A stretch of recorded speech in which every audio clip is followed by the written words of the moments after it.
everyone, and happy day 5 of the reading rush.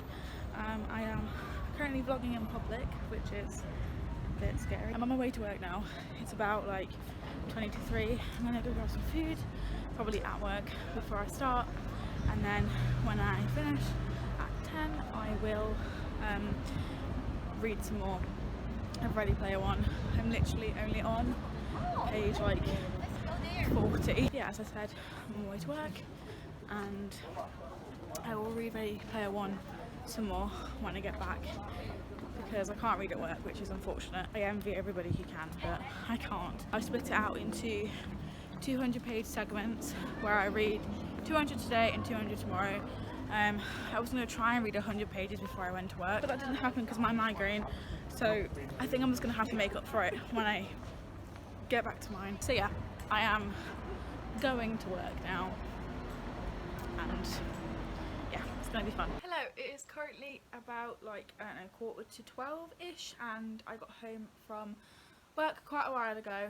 I feel like I haven't vlogged at all today. I definitely haven't. I also haven't read all that much, but I am pretty proud of my progress considering I had worked literally all day. I have managed to get read about 70 pages today, which means on an average non-reading rush week that would be enough, like 30 pages, which was like 50 minutes worth of reading, and I'd be done for the day kind of thing. So I'm really proud of myself, but I'm going to catch up with my progress. I'm not sure if I went into detail about my plans to read this, but I have split this off into 2 chunks, 200 pages today and then just over 200 pages tomorrow. I'm going to participate in the sprints. I have totally forgotten who is hosting them. Coffee, something to do with coffee. I have the fan on, I'm gonna get curled up in bed and I'm going to just read. I'm going to try and get to page 200, which is about 30 pages away, which turns out to an hour and 15 minutes, I think, of reading. So I can do that because I think the person sprinting is sprinting for 2 hours. So I'll stay for an hour and 15, maybe 30, try and get as much reading as I can before I obviously inevitably fall asleep. So in terms of Ready Player One and my reread, I have again watched this already and seen the movie already. If you didn't know, Ready Player One is basically about Wade Watts, who is a gamer and his whole life centers around the Oasis. Most of the people in the society that he lives in, their lives also surround about the Oasis, which is basically just a virtual reality that exists for people. It's totally free apart from if you want to like travel places, and there's loads of history connected with it. Everything is fine until the founder, James Halliday, is found dead, and he's basically put in Easter eggs into his game with matching keys and puzzles to solve, and whoever solves them the quickest inherits the Oasis and also gets, I think I remember it right, is $200 million. I think. They just basically inherit everything that he owns when he died. I have read this before, as I have said already like a million times, and I've also watched the movie. Me and Callum, my boyfriend, watched this in the cinemas, I think last year when it came out, and I really enjoyed it back then, and I really liked watching the movie. It was a Spielberg film, and actually I chuckled a little bit because there's a section where Wade is talking about, that I've just read, that Wade's talking about how he's like researching Halliday and what he might put in his like Easter eggs and stuff, what movies he used to watch, how obsessed with 80s culture he used to be when he was alive. And they mention Spielberg in it, like how Spielberg's a great director and he's like the best, and Spielberg picked up the rights for the movie and has made a movie out of it. I just think it's amazing and meta and awesome. I do like this reread, don't get me wrong. I absolutely love Ready Player One. I love the writing, I love the basis, I love Wade Watts as a character. I think Wade, aka Parzival, is a great character. I love H and I love Artemis. I have pop vinyls of them. I actually might show you them before I start reading. I love all the characters. The characters are amazing. I love the dialogue, it's all just very real to me. I also love the idea of the Oasis. Like, it just befounds me how clever that is. I can't believe no one else has wrote something like this before. But the only thing I'm noticing that I didn't notice the first time around, because I was just so enchanted by the idea of the Oasis, is how much Ernest Cline info dumps. Like, I'm just reading blocks and blocks of text about history and context and how characters are, instead of him showing us how characters are, he's just kind of telling us. There's also like no dialogue. Like, I haven't read that much dialogue, and that's what kind of speeds up the process of reading. With this, it's very blocky and I have to like pay attention, which of course you've got to pay attention reading a book anyway, but This is so much info dumping, and I'm like, oh, I felt really tired. Don't get me wrong, I love this book so much. I'm absolutely enchanted by it. I'm obsessed with it. I love the characters. As I said, all the good things are still there. But I'm just kind of noticing how sluggish, slow, and info dumpy it kind of is, and I can totally understand why people wouldn't like it. I do, because I'm a fucking nerd and I love all the references, the movie, the gaming, everything. There are some parts that are really making it annoying and slow to read, which is annoying because I know that there's so many good stuff in it.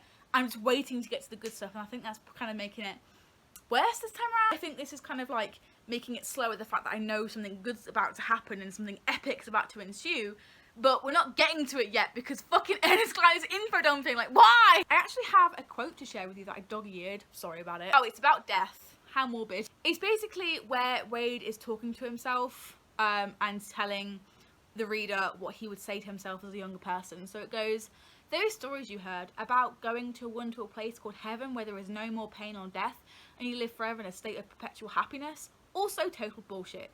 Just like all that God stuff, there's no evidence of a heaven and there never was. We made that up too. Wishful thinking. This is the bit that got me.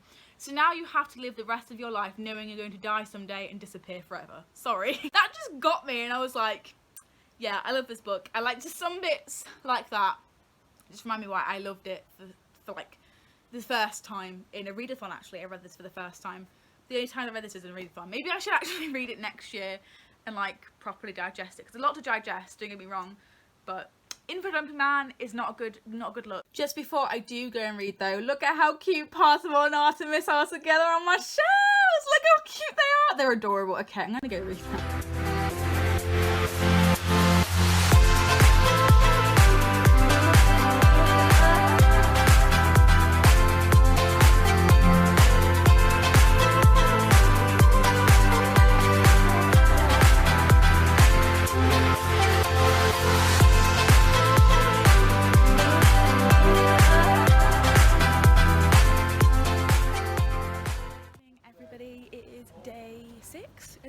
Yeah, of the reading rush. It's raining currently and I'm so happy about it.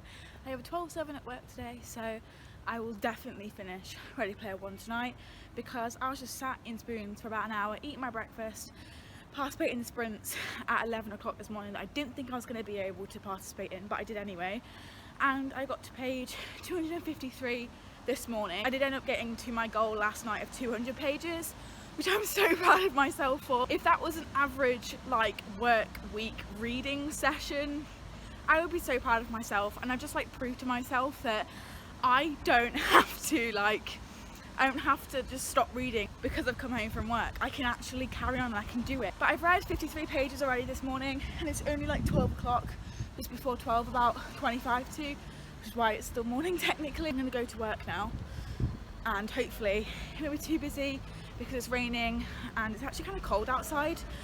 Maybe that's what people want, and it's what I want because I'm absolutely boiling. I just got to the part in Ready Player One where Wade has to take the Voight comp test, and I'm nerding out so hard. Like, I just remembered why I love this book so much. Although it is slow, it's so good. Like, if you know what it's talking about, it is so good. Hello. I got home from work quite a while ago, like 2 hours ago now. It's currently just past 10 o'clock. I wanted to start reading at 10, but there was a lighting issue with this vlog, so I had to go and fix it. But now we're back, and I am absolutely determined to finish the last 100 pages of Ready Player One by Ernest Cline, which is my book to movie adaptation challenge. So tomorrow, while I'm getting ready to go to Callum's and doing video stuff, I will watch this in its entirety. I've even got some popcorn. But yeah, it's literally all I came on to tell you, that I finished work. I've got some snacks, I've got some crisps to eat from work. Although I really do like it, it's so slow, and for the first like 100 pages nothing happened. But I'm gonna get through it and I'll let you know my full thoughts probably after I finish. Guess what I just finished? Oh yeah, my reread of Ready Player One. It is currently 2 minutes to 12 on day 6 of the reading rush. I'm so sad that it's ending already. Like, I feel like it's gone so fast, but also not gone fast enough. To shock everybody, I only gave this a 4 stars because I was going to give it a 3 stars, but then I was like, I can't do that. I bought 2 of the Funko Pops. I love the characters and the plot way too much. My 2 biggest problems with this book were, 1, the pacing was so fucking slow. Nothing really happened until like in between 100 and pushing 150 pages. But then as soon as I started to like get back into the story and stuff, everything was fine. But again, nothing really happened, and there was like so much exposition for the first 100 to 150 pages. It was just a lot. And also the writing style contributed to how slow it was in the pacing, because it was very like block text all the time. I think I've talked about this previously in my other vlogs, or even this one, I can't even remember at this point. It was very much so block bits of text, and there was no dialogue at all to break it up, and it was just like info dumping. I just feel like it really added to the like lengthy, dense, slow pacing of the book, and I had a really big problem with it, and I'm not really sure how I missed that the first time around. I think I was just so in awe with the story and the character, but I didn't miss it this time. I'm more of a critical reader this time, and I definitely picked up on the fact that it's very, very, very slow. My second biggest issue with it, there are obviously more, but they're like nitpicking at things and I don't really need to go into them, is how like overprotective and like not controlling, but like really demanding that Parzival is to Artemis, even though